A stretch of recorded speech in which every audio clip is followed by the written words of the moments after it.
Puji Tuhan. Shalom. Anak-anak apa adik-adik ya di sini ngambilnya? Adik-adik? Ya, jadi merasa sedikit muda loh aku hari ini, beneran. Ya, hari ini saya ingin share sesuatu bahwa ada banyak hal dalam hidup kita yang Tuhan itu masih mau kerjakan, tapi juga ada banyak hal yang kadang-kadang ini bisa jadi selip di hidup kita. Yuk kita buka di dalam Hakim-Hakim 11, kita akan baca mulai ayat yang pertama. Perikop ini berjudul Yefta dan Gilead. Yuk kita baca ayat pertama. Adapun Yefta, seorang Gilead itu adalah seorang yang gagah perkasa. Tapi ia anak perempuan sundal. Ayah Yefta ialah Gilead. Jadi Yefta dan Gilead, Gilead itu papanya. Juga istri Gilead melahirkan anak-anak lelaki baginya. Setelah besar anak-anak istrinya ini, maka mereka mengusir Yefta. Katanya kepadanya, engkau tidak mendapat milik pusaka dalam keluarga kami sebab engkau anak dari perempuan lain. Tadinya dipanggil-panggil sendiri, sekarang diusir-usir sendiri. Ayat 3, maka larilah Yefta dari saudara-saudaranya itu dan diam di tanah Top. Di sana berkumpullah kepadanya petualang-petualang yang pergi merampok bersama-sama dengan dia.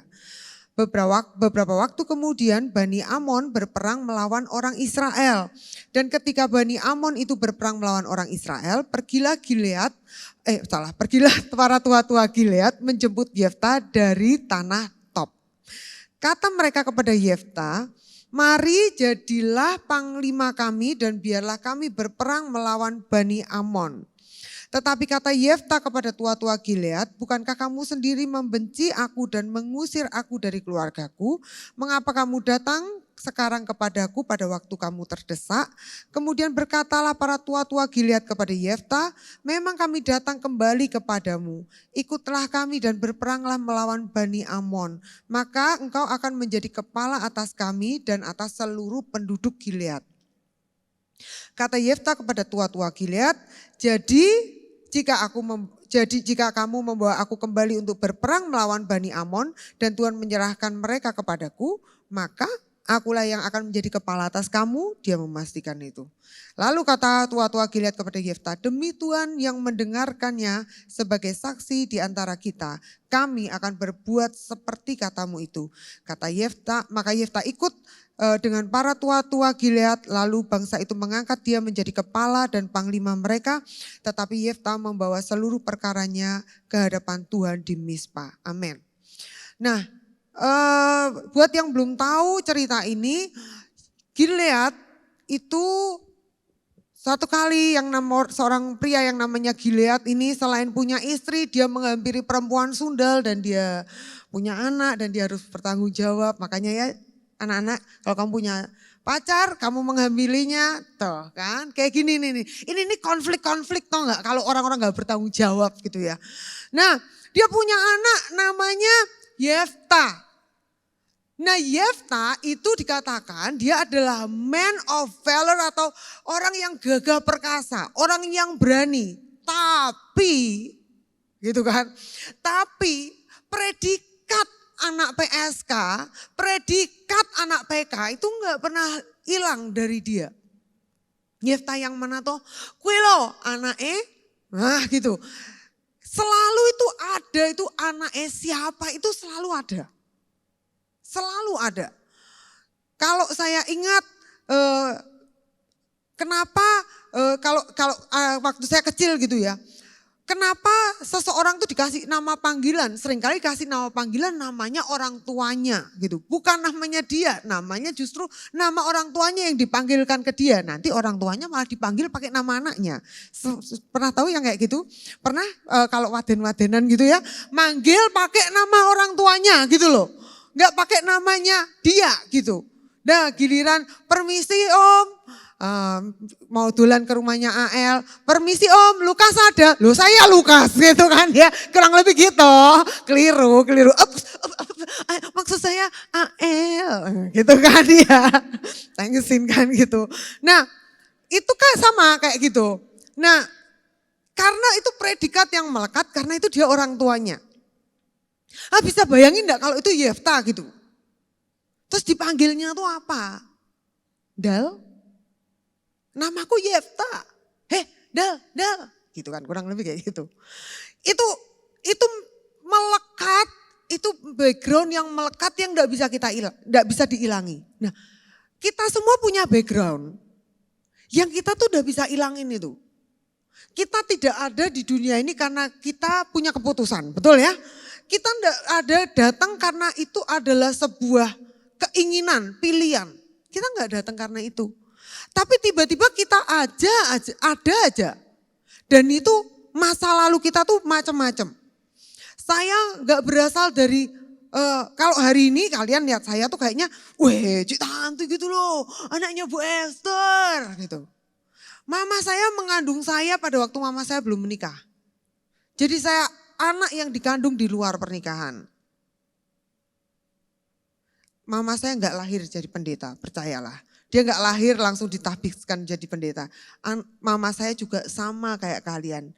Remaja yang bisa bikin kesalahan dan hari itu dia bikin kesalahan. Dan kesalahan itu berbuahkan saya. Gitu kan ya, gitu. Dia mungkin hari itu menyesalinya, tapi hari ini aku percaya dia pasti bersyukur lah. Pasti bersyukur dengan penuh kepedean ini menghibur diriku sendiri, tahu gak sih? Gitu. Nah, kita semua tuh punya masa lalu, gitu loh. Kalau hari itu dia ditinggal di situ terus dia nggak akan pernah bisa keluar sama.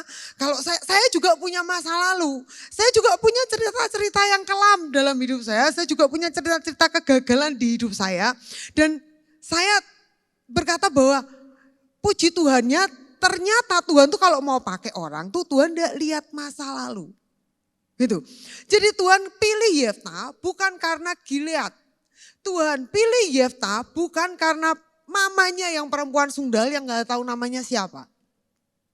Tapi hari itu Tuhan pilih Gilead, ya sudah pilih aja, itu pilihan jatuh kasih karunia. Sama, kalau hari ini kalian duduk, kenapa enggak orang lain yang duduk di sini? Teman sebangkumu sekolah gak duduk di sini mungkin. Atau temenmu yang biasanya kumpul-kumpul main band di luar, mungkin hari ini gak duduk di sini. Kenapa kok kalian yang duduk di sini? Itu loh yang namanya pilihan. Itu yang namanya kasih karunia. Jadi tidak semua dipanggil, tidak semua dipilih. Tapi kalau kamu dipilih berarti kamu bejo. Lihat sebelahmu, delala kamu bejo gitu ya. Ternyata namamu bejo gitu ya. Ternyata kamu tuh bejo. Dan Tuhan berkata, Tuhan tuh bisa pakai siapa saja. Nah, apa yang kita lihat dari cerita ini tadi ya. Si Yefta tuh, jadi kan gini, dia tuh anak perempuan sundal. Ini perempuan punya anak. Bapaknya yang namanya Gilead punya istri, punya anak. Pertanyaannya, kenapa si Yefta tahu-tahu bisa pindah ke rumah ayahnya? Kok bisa diusir? Berarti kan dia tinggalnya di situ, benar enggak? Kok dia bisa masuk di situ? Tidak mungkin dong anak perempuan sundal langsung katakan, "Papa, aku mau tinggal di sini." Kan enggak mungkin. Saya percaya bahwa si Gilead itu, Pak Gilead ini pernah punya perjanjian persepakatan dengan istri dan anak-anaknya. Oke, aku akan bertanggung jawab, aku akan ambil anaknya. Jadi anaknya dibawa masuk. Kurang lebih kira-kira gitu ya. Logikanya berpikir begitu. Tapi setelah Yefta besar, maka Yefta ditolak. Dengan kata lain gini, diambil-ambil dewe, ditolak-tolak dewe. Tapi yang luar biasa adalah responnya Yefta. Gitu. Yefta, firman Tuhan berkata bahwa Yefta ini memilih untuk tinggal di tempat yang namanya Top. Nah, kata-kata Top itu punya arti yang luar biasa. Dia enggak tinggal di tempat-tempat yang lain, dia tinggal di Top. Kata Top itu artinya baik. Ayo buka dalam Filipi 4 ayat 8. Filipi 4 ayat 8 firman Tuhan berkata,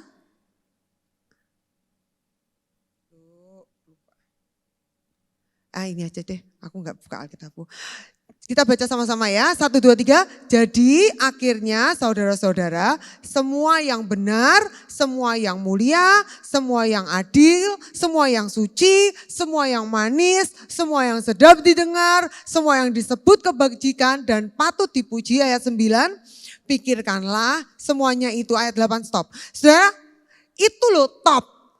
Dia tinggalnya di top. Di yang suci, yang benar, yang mulia, yang disebut kebajikan, kebaikan, patut dipuji. Dia tinggal di situ. Nama top artinya benar. Nama top itu artinya favor, yaitu dianugerahi, disayangi, itu favor. Nah dia tinggal, loh dia ditolak, dia bisa pilih tempat lain. Hanya saja berhubung dia di top, dia keluar dari rumah ayahnya. Dia ini orang yang hari itu gak bisa apa-apa. Dia jadinya sama-sama pergi merampok aja karena adanya teman-teman di jalan. Nah respon Yefta pada waktu dia ngalami penolakan, dia pilih tinggal di dalam, dia tetap memilih untuk menjadi baik. Dia ngalami penolakan, tapi dia milih top. Dia milih untuk ada di dalam kebaikan. Respon kita waktu kita itu ditolak, itu respon kita apa? Sebuah pertanyaan yang baik. Waktu kita disakiti, waktu kita dikhianati, waktu kita kejepit, waktu kita kecewa, waktu kita merasa dizolimi gitu ya. Waktu kita difitnah, respon kita itu apa toh? Ada orang yang waktu disakiti responnya itu jadinya sukanya melawan orang lain. Ada orang yang ketika dia itu dikhianati dia menjadinya jadi pahit. Ada orang yang kalau dia merasa dia itu ditekan gitu, dia jadinya mengutuki orang lain. Nah saya mau bicara soal respon dulu sebelum kita kemana-mana. Tahukah kita bahwa respon kita itu menjadi penentu utama dari apa yang akan terjadi dalam hidup kita. Jadi keadaan kita itu tidak ditentukan yang pertama kali dari aksi kita. Tapi respon hati kita, itu duluan. Jadi bukan aksinya dulu, responnya dulu. Saya mau cerita 2 minggu yang lalu ya. 2 minggu yang lalu saya itu kira-kira sebulan yang lalu saya tuh punya masalah dengan satu orang. Tapi saya berusaha untuk mengampuni orang itu gitu kan ya. Saya berusaha, kenapa? Karena saya pendeta, kan saya harus mengampuni gitu. Tak kasih tahu ya, pendeta itu masih manusia. Contohnya saya masih suka shopping, jadi saya masih manusia. Tapi anyway saya sudah berusaha, cuma saya tidak betul-betul mengurus apakah saya itu sudah ngampuni benar apa enggak. Whatever itu, mari kita let go dulu itu. Lalu pergilah saya ke sebuah impian yang lain, yaitu seumur hidup saya itu kan saya keriting ya. Jadi hidup saya tuh dimulai dengan keriting dan saya percaya nanti akan diakhiri dengan keriting rambut saya ini. Cuman saya tuh ingin untuk menjadi manusia normal pada umumnya, pada ciwi-ciwi biasanya gitu. Jadi saya bilang sama suami saya, Ko Lukas, aku tak pergi ke salon ya. Dan kali ini aku mau salon yang bagus. Nah tanya tuh Cik Tintin, saya tuh jago DIY. Saya tuh paling jago DIY. Mau rambutnya mau diwarnain, saya warnain sendiri. Mau rebonding rambut, tak rebonding dewe rambutku ini. Kasih tahu. Bahkan kalau potong rambut, itu biasanya mama saya yang motong. Tapi kalau biasanya malas nungguin mama saya motong rambut saya potong rambut saya sendiri. Saya tuh jago DIY, pokoknya yang kalau perambut-rambutan gitu. Terus saya bilang sama Ko Lukas, kali ini aku mau pergi ke salon ya, yang bagusan gitu, yang bagusan. Ya wis, anggaplah ya, saya bilang menghibur-hibur diri saya sendiri. Karena saya pikir bakal mahal gitu. Anggaplah ya, kan toh selama ini saya kan enggak pergi ke salon kan ya. Anggaplah itu bertahun-tahun itu kamu akumulasi lah, itu sekali kamu bawa aku pergi ke salon yang bagus punya. Allah dia bilang gitu, wes sana pergi ya, pergi sana. Saya jangan lupa bikin janji, saya telepon. Salon yang menurut saya bagus, paling bagus. Menang Asia Pasifik. Oh gue rapi ya gue, kurang apik. Telepon. Saya mau bikin appointment, saya mau tanya kalau digini-giniin itu berapa harganya. Dia jawab saya sekian juta. Saya bilang, batin hatiku bayar. Woi sombong tau gak? Kan sudah bertahun-tahun kita gak pergi salon saudara ya. Terus ya gak apa-apa. Saya bilang gitu, oke kita bikin appointment. Saya mau gunting rambutnya nanti sama siapa? Mau sama pegawainya yang mana? Oh saya gak mau sama pegawainya. Saya mau pak sama ownernya yang paling mahal.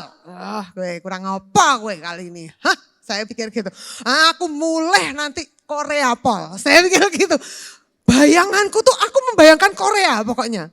Saya tuh udah punya angan-angan tuh Korea gitu. Nah sampailah saya di sana. Terus orang yang pegang rambut saya itu namanya sama persis sama orang sing belum tak ampuni itu. Jangan lucu pokoknya. Tuhan tuh punya cara tuh semenjak lah pokoknya. Gitu. Tapi saya tuh lupa kalau itu namanya. Loh, tapi aku lupa loh. Aku udah merasa bahwa aku tidak menyamakan nama. Tahu nggak menyamakan nama. Karena orangnya beda ya udah beda aja gitu. Lalu dia bilang, dia lihat rambut saya dengan penuh kekaguman. Karena orang rambut kok kayak ngene modele ya toh. Wah, dia bilang gitu. Cik, ini tak foto ya Cik ya. Supaya kelihatan before afternya. Dia bilang gitu. Mesti karena rambutku parah ya. Jadi mau before after saya bilang gitu. Ya toh nanti biar kelihatan toh. Saya bilang gini. Kamu before after rambutku nanti kamu harus bener-bener kelihatan loh bedanya. Ini tuh tekanannya lebih besar. Kenapa? Karena kamu tuh sampai foto-foto rambutku. Nanti jadinya gak karuan. Kamu makin beban mental loh. Saya tuh udah bilang gitu tau gak. Terus dia jawab saya. Oh ya mesti toh Cik. Mesti bagus. Wah gitu. Wes pokoknya lagi nih pol saudara ya. Lagi nih pol. Terus saya ya wes toh foto hadap belakang, hadap samping, hadap depan gitu kan. Ya udah pokoknya itu loh sambil bawa itu nomor itu ya toh. Bawa nomor. Kayak yang kayak gitu. Saya dipotong-potong. Saya sudah mulai mikir. Saya udah khawatir. Karena saya itu kenapa gak pernah pergi ke salon. Karena saya menyadari bahwa untuk salon mengurus rambut seperti rambut saya itu tidak gampang. Rambut keriting. Semua orang kalau pergi ke salon saya disuruh lurusin rambut. Tapi saya gak suka lurusin rambut. Kenapa? Karena kalau saya lurusin rambut itu keriting 2 di sana itu protes. Itu keriting kacamata 2 di sana itu. Yang pojok itu ya itu keriting 2 itu yang protes. Mama rambutnya jelek. Kenapa kok dilurusin gitu. Jadi karena saya sudah kasih gambar, saya maunya kayak gini, saya bilang gitu, sudah kasih foto gitu. Saya kayak gini ya nanti ya, oh tenang Cik, beres, nanti bagus gitu kan. Mulai dia bikin rambut saya mulai khawatir, saya lihat cara dia kerja dengan rambut saya semakin khawatir. Saya bilang, ini apa enggak kekecilan ya keritingnya ya? Oh enggak Cik, enggak gitu. Pokoknya nanti bagus. Saya khawatir lagi. Karena saya kan jago DIY. Jadi kan saya pernah tahu tuh kira-kira. Tapi saya selalu berkata pada diri saya sendiri, Tanti lu jangan sok tahu lu. Ini salon Asia Pasifik. Gitu loh ya toh. Gitu. Kamu jangan sok tahu banget lu DIY aja mau lawan Asia Pasifik. Saya tahan diri saya lagi. Ini lagi saya bilang, aduh ini apa enggak salah ya, apa enggak kurang begini. Dia bilang, oh pokoknya Cik, enggak ini nanti enggak, jadinya bagus gitu. Sampailah waktu di mana saya dikeramasi, saudara. Dan saya itu habis dikeramasi, saya lihat wajah saya di cermin. Saudara tahu bahwa yang namanya kekecewaan, itu adalah jarak antara impian dan kenyataan. Itu jaraknya itu namanya kekecewaan. Sudah tahu ya? Jadi kalau impianmu segini, kenyataanmu segini, itu kekecewaanmu segini. Kalau impianmu kamu turunin, kenyataanmu segini, itu kekecewaanmu makin dikit. Apalagi kalau impianmu delosor, kan kamu nggak ngarep apa-apa, kenyataannya tinggi. Wah, ini namanya yang di sini ini asik kasih karunia atau enggak? Nah, pada waktu saya melihat di cermin itu, baru saya tahu yang namanya jarak antara impian dan kenyataan.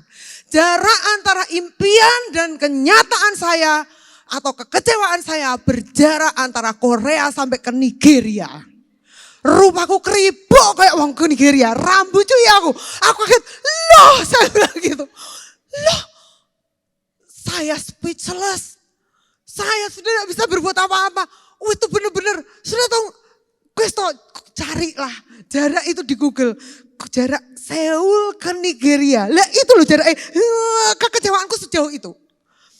Sudah bersedia bayar mahal, di kaca rupaku tuh jangan keribu bener. Saya tuh, loh, saya tuh gitu, saya bilang, lah kok tambah keribu? Kan aku maunya Korea loh, kok gitu mah di Nigeria. Kan ya gak pas gitu loh. Tahu gak sih? Cik Tintin tuh loh yang ngelihat aku waktu aku keluar dari salon. Ya kayak mak-mak Nigeria gitu loh. Mak-mak tapi Nigeria. Terus habis gitu saya bilang sama yang betulin rambutku toh. Loh ini kok gini ya? Ini kok gini? Cik, nanti jadinya bagus. Dia mulai bikin rambut saya, dia keringin rambut saya. Dan dia bingung. Karena dia enggak bisa betulin rambut saya. Dan rambut saya makin dia betulin, makin hancur, saudara. Dan makin dia mengusahakan, makin rupaku makin hancur. Saya tuh menahan diri saya. Saya waktu lihat kaca, saya merasa saya tuh seperti cicitnya mama saya. Saudara ya. Saking tuane rupaku, wih rak mbujui aku. Tuwi banget. Aduh. Aku merasa aku ingat makku dulu waktu habis dikerol sama mamaku zaman dulu. Jebot itu, ya itu bunder gitu tau gak sih. Bener aku udah mbujui. Enggak sih, enggak bunder. Cuman gini loh, cemet, terus rep gitu tapi keripuk kabeh gitu. Seperti setan dan buah gitu.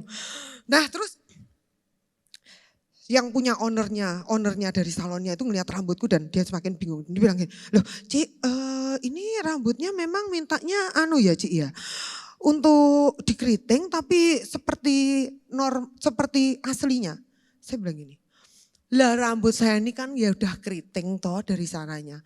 Ngapain rambut saya dikeriting kalau rambut saya itu sudah aslinya keriting. Iya juga ya Cik ya. Lah ini tadinya mintanya gimana? Ya owner Asia Pasifik itu loh. Bingung dari rambutku. Tak tok kewe. Tadinya tuh saya mintanya ini. Loh dia kaget. Dari rambutku semakin dia panik. Ngeliat wajahnya dia panik. Aku juga makin panik gitu loh. Wih doh piye iki. Saya tuh dia bingung gini. Dan tidak berhasil. Dia tinggal saya. Dia kembali dia kasih saya obat itu. Dia berkata gini, Cik ini rambutnya gak bisa diapa-apain ya Cik. Mesti tunggu 2 minggu dulu. Waduh, kamu bisa bayangin deh rambutmu 2 minggu nih ancur. Ya ancornya tuh udah gak main-main jam waktu itu. Terus ini dia bilang ini kasih obat, ini tolong obatin dulu. Nanti 2 minggu lagi kamu kesini tak betulin ya Cik ya rambutmu. Dia bilang gitu. Sampai di luar saya tuh sudah mau nangis tuh. Bener lihat wajahku tuh, aku tuh mengharapkan aku mau ngeliatin wajahku tau ya. Tapi tak pikir-pikir aku juga masih punya harga diri gitu loh. Gitu ya, aku yang dia malu gitu. Jadi aku tidak usah liatin gitu. Terus waktu aku saya di kasir, dia bilang gini, kasirnya, Cik gak usah bayar Cik, soalnya ini kesalahan kami. Kamu bisa bayangin gak sesalah itu? Cik gak usah bayar Cik, karena ini memang kesalahan kami dan ini fatal. Kok bisa bayangin gak rambutku sesalah itu? Habis itu saya masih pergi nemuin si Joel, kan. Si Joel ketemu saya dalam kondisi rambut kayak gitu. Tuh, ketemu saya waktu ada tamu gitu, saya ngadepin tamunya, Joel di belakang tamunya. Saya beramah tamah dengan tamunya itu, halo kok, ya gimana kok, ya nama saya Tanti kok, saya yang mau bikin ini bla bla bla bla. Joel di belakang tamunya gini.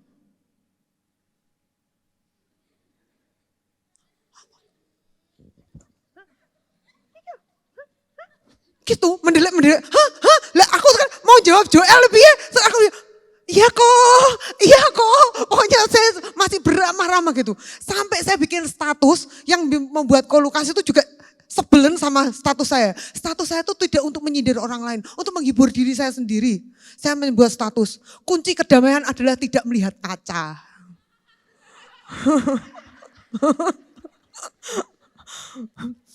Gitu loh. Wah aku nih bar delok ngaco itu, aduh wes pedeku hancur. Habis itu jujur ya aku ya. Jujur saya tidak bisa berdoa. Lu itu perkara rambut lu. Bisa berdoa. Jengkel hatiku. Wah ada, saya tuh jengkel. Sudah gitu saya nemoni Pak Lukas toh waktu keluar dari salon. Rambutku loh, datanya dia kaget. Tapi terus dia wajahnya dia ditenang-tenangin terus dia bilang, gak apa-apa, gak apa-apa. Nek, nah di mataku kue tetap cantik. Ya tapi di mata wong aku ki aneh yo, saya bilang gitu. Enggak apa-apa yang penting kan di mataku. Wis toh. Dia memberikan saya nasihat yang paling gak masuk akal. Sebagai seorang pria yang menghibur wanita yang sedang galau dengan rambutnya, dia berkata begini, Tuhan bisa bikin mujizat sama rambutmu. Saya bilang gitu, ini rambut. Kenapa kita mengatakan mujizat gitu loh ya? Sebel gak sih? Waduh di Starbucks itu suasana Starbucks bisa jadi panas tau gak? Gara-gara itu mujizat untuk rambut itu. Saya bilang aduh itu saya tuh gue loh. Terus akhirnya saya pulang ke Blora, saya cerita sama mama saya sudah sebel. Saya bilang gini, Mah bisa gak tolongin aku? Betulin rambutku potong doang. Jadi kalau hari ini kamu lihat rambutku ini aslinya kriwul, tambah kriwul, itu sudah hasil dari pembetulan gitu ya. Itu hasil dari pembetulan. Bisa nggak tolongin aku setidaknya aku nggak kakak adik sama Mak Hin gitu loh. Mak Hin tuh tau nggak? Makku tuh loh yang di bawah tuh loh. Soalnya rambutnya tuh udah bunder gitu, keriting bunder gitu loh. Tinggal nanti misalnya aku berdiri di situ pasti Cik Tintin deg. Make, halo tes deg. Beda tipis sama Make gitu. Terus aduh piye ki. Terus mama saya bilang gitu. Oh Tuhan, aku berdoa biarlah hikmat dari surga menolong. Malaikat membantu. Wih, untuk motong rambut menggerakkan malaikat, tahu gak mama saya? Itu loh kalau yang motong ibu gembala. Mau potong rambut satu orang, dia malaikat surga suruh turun semua. Oh, yang satu pegangi gini, satu pegangi gini. Gitu. Dia potong rambut saya. Dan menurut saya rambut saya hari ini oke lah, nggak sempurna seperti yang saya mau, tapi itu sudah tidak bikin saya nangis. Terus baru aku bisa berdoa. Aku berdoa, Tuhan, tapi saya masih jengkel sama orang itu. Orang itu loh Tuhan, wih gini. Tuhan berkata begini, responmu tuh soalnya salah. Karena kamu tidak berhasil mengampuni di saat yang pertama. Maka kamu dapat orang yang sama melakukan sama persis seperti itu. Jadi apa yang orang yang pertama yang saya lakukan, yang menurut saya menyakiti saya. Itu adalah menurut saya dia membuat serambut saya ya seperti itu. Dan itu membuat pekerjaan Tuhan seperti itu. Berintik, kriwol, karu-karuan. Tuhan bilang gini, punya respon yang benar. Supaya aku akan membuat kamu punya wajah yang tepat seperti yang aku mau. Bukan seperti orang lain. Saya kalau lihat, kalau saya ngomong-ngomong sama suami saya bilang gini.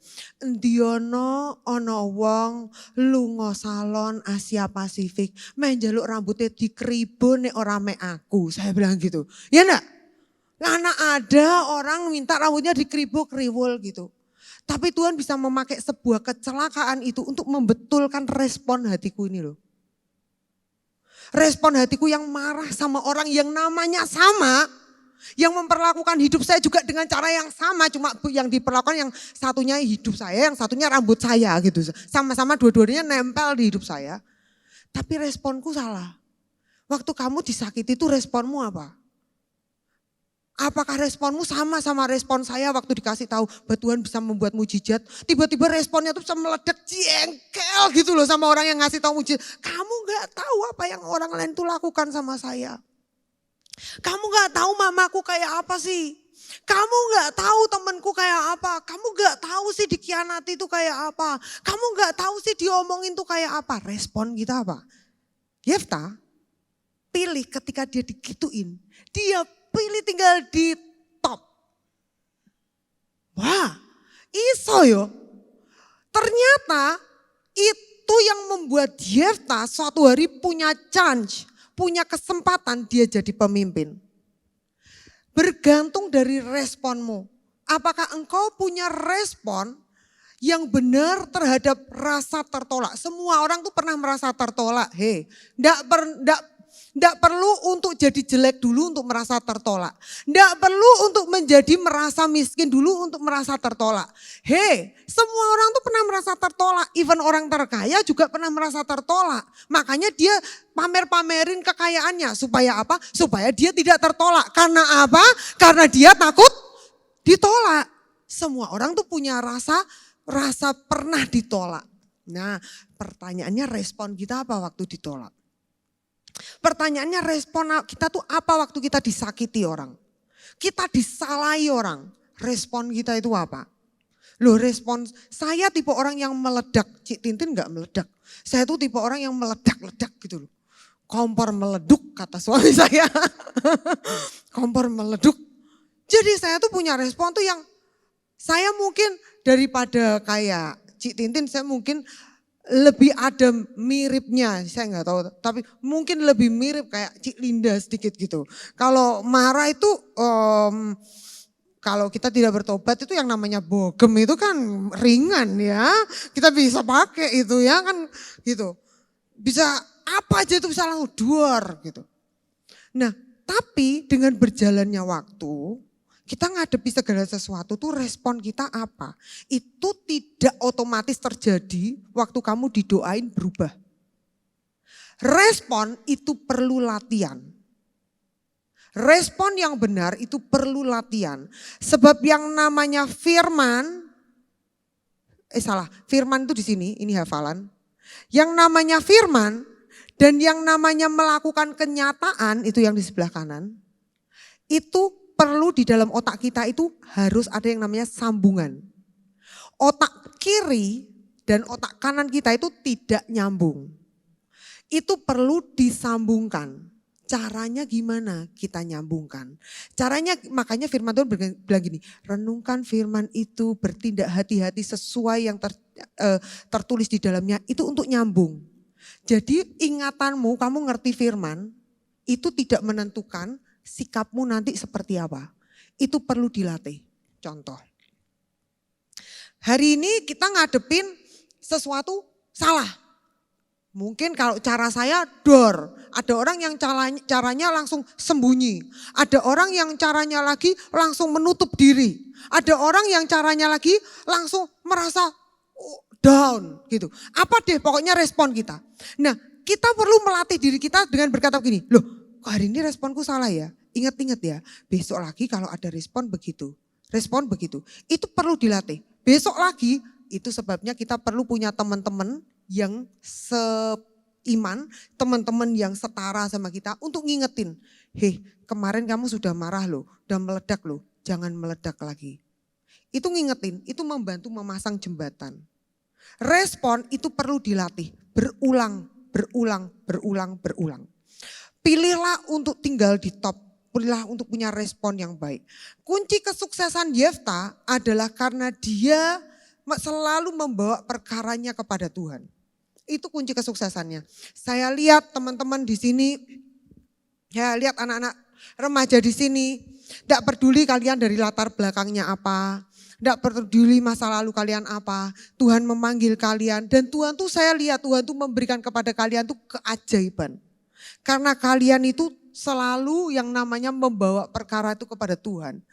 Kalian seperti yang tadi dinyanyikan sama Putri, taat dan setia. Cuman melakukan dengan taat dan setia, itu kunci kesuksesan. Nah, hari ini saya ingin bicara lebih dari sekedar kesuksesan. Karena semua orang mengejar kesuksesan. Tapi banyak orang tidak berjaga setelah kesuksesan itu datang. Mari kita akan membuka yang seterusnya dari Yefta tadi. Mari kita akan buka di dalam Hakim-Hakim 11 yang tadi. Kita akan baca di ayat yang selanjutnya. Jadi sesudahnya ayat dari 11 tadi. Terakhir kan kita 11. Nah setelah itu Yefta itu kirim utusan-utusan suruh teman-temannya untuk mendukung dia. Dan lihat emang dia orang yang gifted. Dia orang yang diurapi, dia orang yang dapat karunia itu. Seperti kalian, dapat karunia. Omong aja semua orang ikut. Omong aja, awas kalau tidak bantu, harus bantu. Semua bantu langsung. Tapi firman Tuhan menyebut, sebentar ya, Saya lupa tulis ayatnya di mana. Ayat 29. Di ayat 29 dikatakan begini. Lalu roh Tuhan menghinggapi Yefta. Ia berjalan melalui daerah Gilead dan daerah Manasye, kemudian melalui Mispa di Gilead dan dari Mispa ke Gilead, dan ia berjalan terus sampai ke daerah Bani Amon. Lihat, ini roh Tuhan lagi turun. Roh Tuhan lagi ada, lagi mengurapi Yefta. Hati-hati, orang kalau diurapi Tuhan, kalau ngomong jangan sembarangan. Lanjut ayat 30. Lalu bernasarlah Yefta kepada Tuhan, katanya, jika engkau sungguh-sungguh menyerahkan Bani Amon itu ke dalam tanganku, 31, maka apa yang keluar dari pintu rumahku untuk menemui aku, pada waktu aku kembali dengan selamat dari Bani Amon, itu akan menjadi kepunyaan Tuhan, dan aku akan mempersembahkannya sebagai korban bakaran. Sebentar. Dia kan tahu, yakin kan ya, zaman itu kan dia tidak pelihara anjing.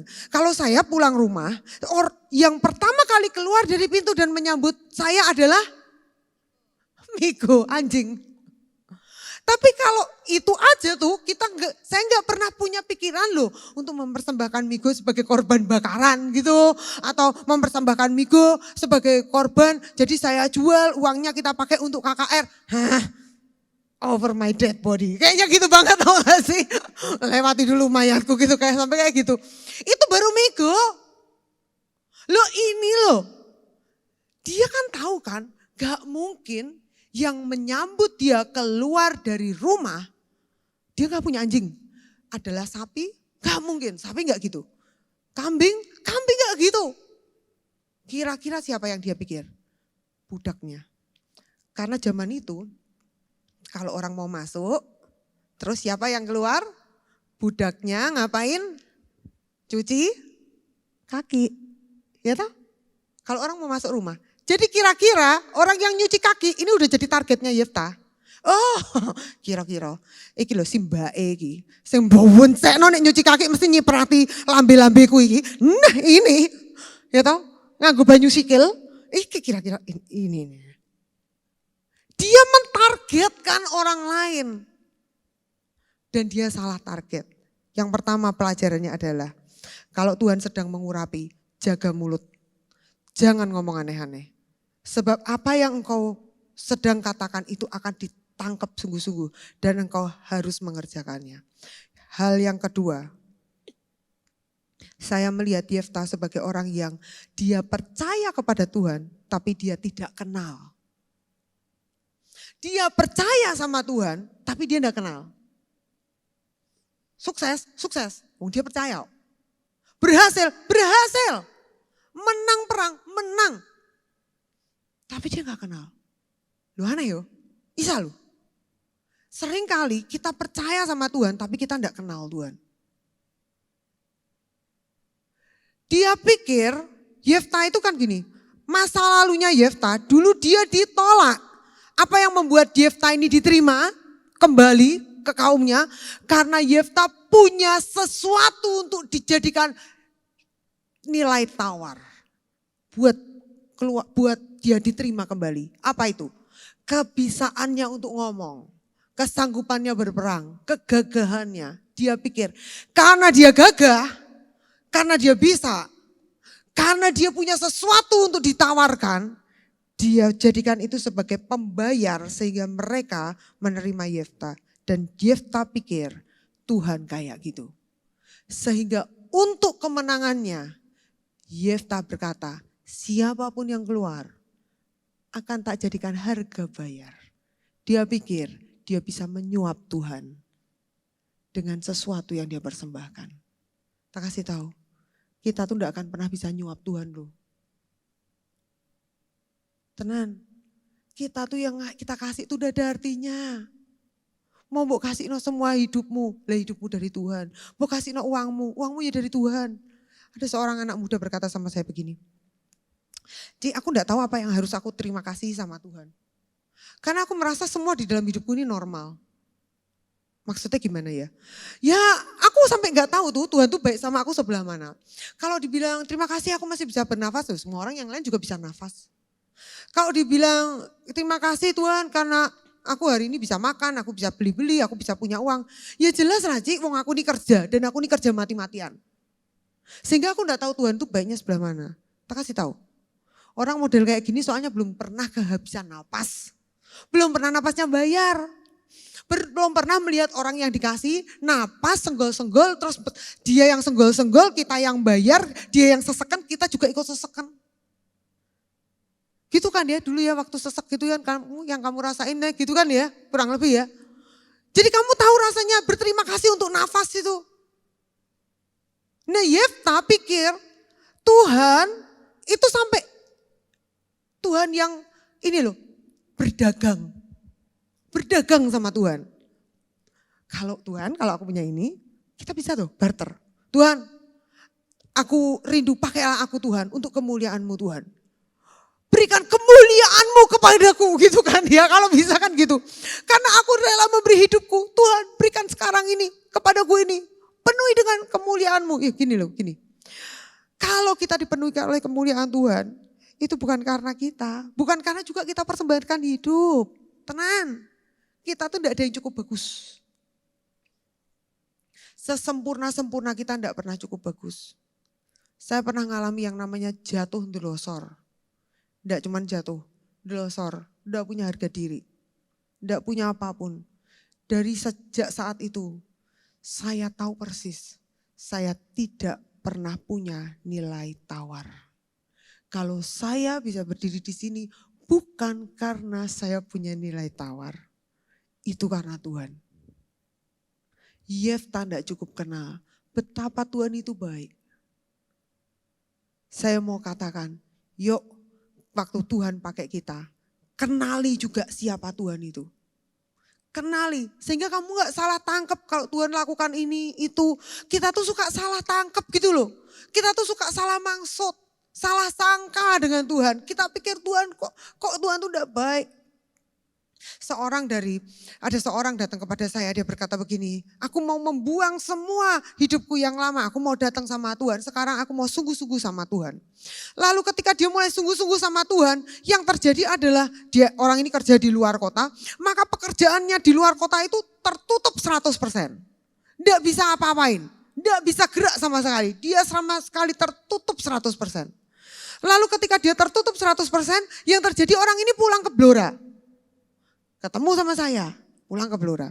Cerita, long story short, dia juga ngalami yang dalam berapa hari itu semuanya tuh tertutup sampai enggak bisa makan. Ini orang. Sehingga dia harus kembali lagi ke Semarang dan minta tolong untuk dikembalikan ke Semarang. Tapi sebelum dia pulang ke Semarang, ketika dia cerita banyak sama saya bilang, tak kasih tahu ya, itu namanya jalan Tuhan. Kalau kamu tidak pernah dari Semarang, tidak pernah pulang ke Blora, yang terjadi kamu tidak akan pernah tahu apa yang terjadi dengan anakmu. Karena Tuhan bukakan sesuatu buat anaknya. Setelah itu kamu harus kembali ke Semarang. Sebab kamu harus kembali berdoa buat anakmu dan kamu harus nunggoni suamimu. Nek suamimu rambut tunggoni kok hilang di gondol wong, saya bilang gitu. Tunggoni suamimu sambil berdoa. Jika kamu punya uang di Semarang, kamu tidak akan ingat anakmu. Jika kamu diberkati di sini, kamu tidak akan ingat suamimu. Pulang sekarang, balik. Kita sering salah sangka, dia berkata begini, Tuhan, kenapa kok semua mbok bumpeti Tuhan? Nek kabeh mbok bumpeti gini, aku tidak bisa loh Tuhan. Aku tidak bisa, aku lebih baik seperti dulu aja. Kita tuh salah sangka gitu loh. Kita pikir Tuhan tuh jahat. Padahal yang kampret itu kan kita, saudara ya, bukan Tuhan. Yang kampret itu kita. Sebab kalau kita tuh dikasih yang mudah, kita tuh malah lupa dengan apa yang Tuhan mau kerjakan dalam hidup kita. Hal yang ketiga dari apa yang saya mau kita belajar dari Yefta ini adalah, mari belajar menyelesaikan masa lalu. Menyelesaikan luka. Yefta itu punya masa lalu merasa tidak disayang. Siapa di sini pernah merasa tidak disayang sama orang tuanya? Pernah? Merasa tidak disayang sama orang tuanya. Dia pernah merasa bahwa dia itu punya luka. Baik itu mungkin sama orang tuanya, baik itu terhadap masa lalunya. Mungkin dia merasa dibedain, kalian merasa dibedain. Mungkin kalian merasa bahwa kalian ini kok selalu mendapatkan perlakuan yang tidak enak. Kalian punya luka. Nah seperti Yefta, belajar menyelesaikannya sebab jika kita tidak menyelesaikannya, itu akan jadi bom waktu seperti Yefta. Yefta merasa bahwa masa lalunya yang dia itu merasa tidak disayang, itu membuat Yefta itu selalu punya rasa begini. Untuk aku disayang, aku ini harus membuktikan sesuatu. Saya ingat waktu saya kecil, karena saya ini punya masa lalu, saya dikandung dari di luar kandungan. Orang tua saya hamil di luar kandungan, mengandung saya. Sehingga saya tuh punya rasa tertolak yang sangat tinggi, sangat tinggi. Di tengah-tengah teman saya tuh, ini ngomong apa adanya ya, teman saya tuh Cino kabeh. Saya merasa, aku itu wis motoku gede, ora putih pisan, Cino ora, yo genah ora, malah keriting pisan. Rambutku semua, yang lain rambutnya lurus, kenapa rambutku keriting sendiri. Nanti giliran saya kumpul sama teman-teman saya yang di sekolah negeri, saya selalu dibedakan, saya juga wish yang sama. Lah apa iki putih dewe, kudune ya wis kayak mereka gitu, ngapain terus aku jadi ngalami dibeda-bedain gini. Saya jadi gak pernah puas gitu, gini ya salah, gitu ya salah. Orang itu kalau punya penolakan, gini salah, gitu salah. Orang tuamu baik sama kamu merasa itu salah. Orang tuamu tidak baik sama kamu juga merasa itu salah. Kenapa? Sebab kita yang sakit. Saya ingat waktu Ko Lukas sakit, dia kan sesak napas. Gitu kan. Lah saya tuh kan sebagai istri yang mencintainya ya, saya tuh memeluk dia gitu. Tak peluk, tak los-los, tanganku disamplek, jeblek gini. Mergone tak los terus gini. Pinggir no tanganmu. Aku ini sesak napas kok peluk-peluk. Sudah, apa pertanyaan saya gini. Saya itu memeluk dengan maksud membunuh apa enggak? Enggak. Tapi kenapa dia merasa tangan saya berat? Bukan karena saya tidak sayang, karena dia sakit. Tahu maksudku? Kalau kamu sakit, kamu akan selalu merasa orang gak sayang sama kamu. Kamu akan selalu merasa orang menyakiti kamu. Padahal yang sakit siapa? Kita. Bayangin tuh waktu Ken misalnya, waktu Ken tuh patah tulang tuh. Waktu Ken patah tulang, terus itu kan kakinya bonyok-bonyok. Terus kakinya yang bonyok-bonyok itu tak los-los. Aduh Ken, kasihan gitu. Ngamuk enggak? Bisa bayang no? Wes gak ngamuk meneh mah, emosi. Orang kalau luka, kamu pegang-pegang, itu kan bukan berarti, kadang kan kita kan gak tahu, gak lihat luka batinnya sebelah mana. Tapi kita sayang-sayang dia, maksudnya sayang. Tapi kamu bisa merasa begitu tertolak, kenapa? Karena gak selesai. Nah hari ini, ayo minta Tuhan, kita perlu mengenal Tuhan. Dan biarkan Tuhan tuh menyelesaikan, membebat luka kita. Dan kita perlu untuk membangun ini tadi. Respon kita, melatih respon kita. Orang tertolak itu didoakan satu kali, tidak bisa terus habis gitu cuma didoa notok. Tidak bisa, itu harus berlatih berulang-ulang.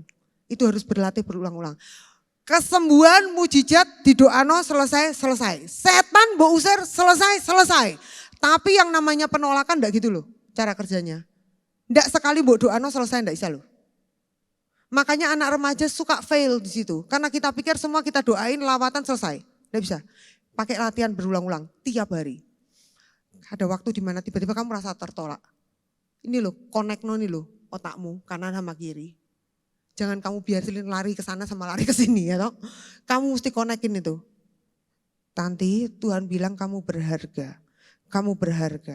Dan kamu berharga, kamu berharga dijadikan Tuhan berharga supaya kamu bisa berbuah. Ini waktu saya merasa tertolak, ngomongnya gitu. Supaya kamu bisa berbuah.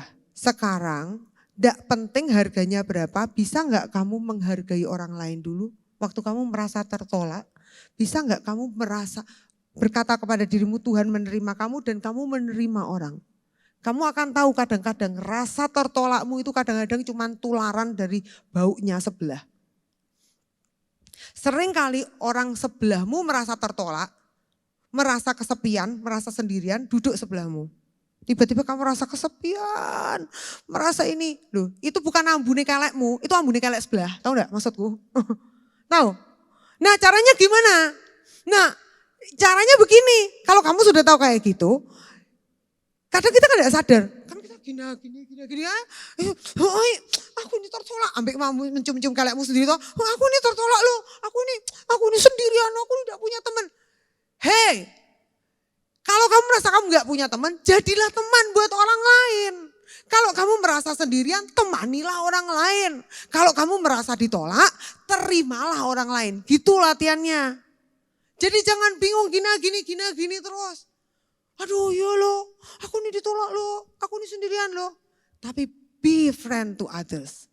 Kenali Tuhan dan mulai biarkan Tuhan menyembuhkan luka kita. Yuk kita nyanyi pujian sebentar.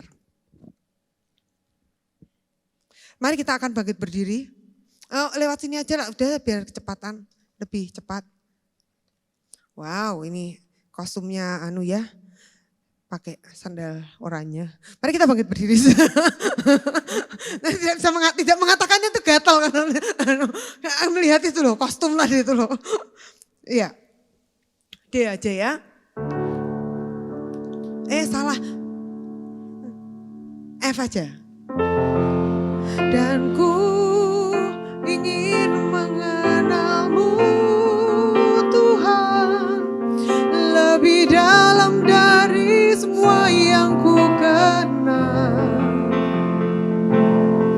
Tiada kasih yang melebihimu. Ku ada untuk menjadi penyembah. Katakan kita ini ingin mengenal Tuhan. Dan ku ingin mengenalmu Tuhan lebih dalam dari semua yang ku kenal. Tiada kasih yang melebihimu. Ku ada untuk menjadi penyembahmu. Ayo berapa banyak yang hari ini kita rindu. Tuhan, aku tidak mau cuma sekedar berhasil dalam Tuhan. Tidak mau sekedar membawa orang-orang datang kepada Tuhan. Membawa kemenangan yang besar. Tapi aku rindu mengenal Tuhan secara pribadi. Aku rindu mengenal Tuhan secara pribadi. Aku rindu mengenal Bapakku secara pribadi. Aku rindu mengenal Tuhanku secara pribadi. Tuhan yang sangat baik. Tuhan yang sangat perhatian. Tuhan yang tidak beda-bedain. Tuhan yang selalu menemani aku. Aku rindu mengenal hatimu Tuhan. Kalau itu engkau yang rindu mengenal hatinya Tuhan, taruh tanganmu di dada sambil katakan, Tuhan, yang aku rindu itu kenal engkau Tuhan. Kenal engkau Tuhan. Kenal isi hatimu Tuhan. Katakan ku ingin dan ku ingin mengenalmu Tuhan lebih dalam dari semua yang ku kenal. Tiada kasih yang melebihimu. Ku ada untuk menjadi penyembahmu. Katakan ku ingin mengenalmu dan ku ingin mengenalmu Tuhan lebih dalam dari semua yang ku kenal. Tiada kasih yang melebihimu. Ku ada untuk menjadi penyembahmu. Rabba syakaraba, ralaba, ralaba, ralaba, ralaba, ralaba. Berapa banyak yang engkau rindu mengenal kasih Tuhan. Kalau engkau sering merasa tertolak, engkau sering merasa bahwa engkau ini tidak disayangi, engkau tidak dikasihi, engkau merasa engkau dibeda-bedakan. Kalau itu engkau taruh tanganmu angkat tanganmu. Syeba karaba, katakan, Tuhan, aku rindu mengenal kasih-Mu Tuhan. Aku rindu mengenal kasih-Mu Tuhan. Aku rindu mengenal kasih-Mu Tuhan. Sekali lagi Tuhan, basahi aku dengan kasih-Mu. Shebakaraba, aku ada bukan karena kecelakaan. Aku ada bukan karena kesalahan. Aku ada bukan untuk ditolak. Aku ada karena Tuhan menyayangi aku.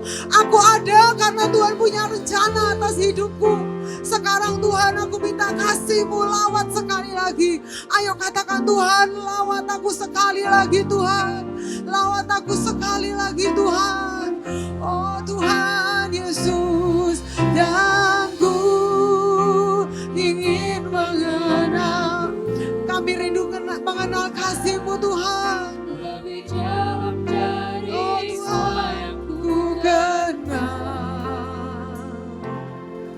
Tiada kasih yang melebihi-Mu. Ku ada untuk menjadi penyembah-Mu. Katakan, ku ingin mengenal dan ku ingin mengenal-Mu Tuhan. Lebih dalam dari semua yang ku kenal. Tiada kasih yang melebihi-Mu. Ku ada untuk menjadi segenap hati. Katakan, dan ku ingin mengenal-Mu Tuhan. Lebih dalam dari semua yang ku kenal. Berseru, tiada kasih yang melebihi-Mu. Ku ada untuk menjadi penyembah-Mu. Sekali lagi katakan, dan ku ingin lebih dari kami mengenal diri kami. Lebih dari kami mengenal perasaan kami. Biar pagi ini kami mengenal hati-Mu Tuhan. Tiada kasih yang melebihi